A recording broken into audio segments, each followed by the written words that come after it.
Hello বন্ধুরা, তো আজকে চলে এসেছি আমি গ্যারেজে। আজকের গাড়িটা ভালো করে পুরো একদম রেডি করতে হবে। সার্ভিসিং করে কি অবস্থা গাড়ি দেখতেই পাচ্ছ ভালো করে। তো এরপরে যাব আমরা মডিফাই করতে গাড়িটা সার্ভিসিংয়ের পর। তো সার্ভিসিং হয়ে গেলে চলে যাবো সোজা মডিফাই করতে। তো দেখো মডিফাই করেই নিয়েছি গাড়িটাকে। মডিফাই করে কেমন লাগছে একটু বলো, একটু হাত দিয়ে টায়ারগুলো একটু ভালো করে করে নিচ্ছি যাতে আরও লুকটা ভালো লাগে। সো এবার বেরোবো আমি কাজের জন্য, সোজা কাজে যাবো। এবার বেরিয়ে গেছি কাজের জন্য।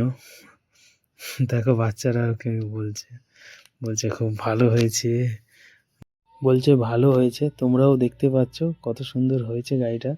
আর তোমরা যদি কেউ চাও যে মডিফাই করবে কলকাতার মধ্যে, আমাকে বলতে পারো। আমার জানা একটা ভালো দোকান আছে, আমি ওখান থেকে করিয়েছি। আর তোমরা গ্রাফিক্সটা দেখে কমেন্টসে